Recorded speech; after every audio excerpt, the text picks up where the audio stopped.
អរុនសួស្តីបងប្អូនបាទជាទីនឹករលឹកបាទជាពិសេសគឺសម្រាប់ពុកម៉ែបងប្អូនយើងបាទដែលនៅក្នុងប្រទេសកម្ពុជាបាទដែលមាន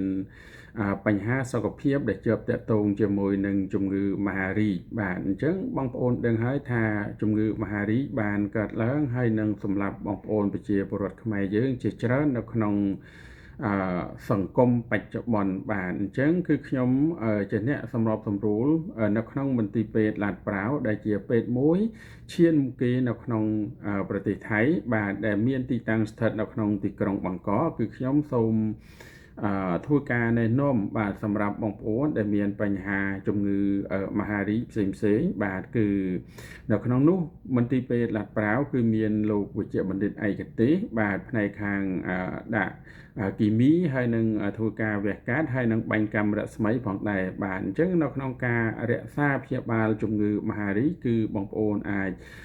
ទំនាក់ទំនងឬក៏អាចធ្វើការបាទណាត់ជួបលោកវេជ្ជបណ្ឌិតឯកទេសបាទព្រោះថាជំងឺមហារីកនៅបច្ចុប្បន្នគឺមានបច្ចេកវិទ្យាទំនើបបាទដោយការបាញ់កាំរស្មីឬក៏ធ្វើការវះកាត់ឬក៏ការរក្សាព្យាបាលបាទដោយថ្នាំជា target ជាដើមបាទលាក់និងលាក់បាទអញ្ចឹងបើសិនជាបងប្អូនមានបញ្ហាឆ្ងល់បាទទៅលើកញ្ចប់នៅក្នុងការរក្សាព្យាបាលបាទជំងឺមហារីកនៅក្នុងមន្ទីរពេទ្យឡាតប្រាវគឺអាចទំនាក់ទំនងមកខ្ញុំដោយផ្ទាល់ឬក៏សហការីរបស់ខ្ញុំ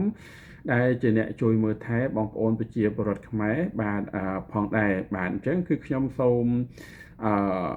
ជូនដំណឹងដល់ពុកម៉ែបងប្អូនឬក៏ក្រុមគ្រួសារបាទដែលគាត់តែងតែ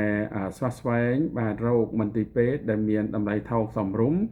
បាទសមាមាត្រជាមួយនឹងជីវភាពប្រចាំថ្ងៃរបស់យើងនៅក្នុងប្រទេសកម្ពុជាបាទសូមអរគុណ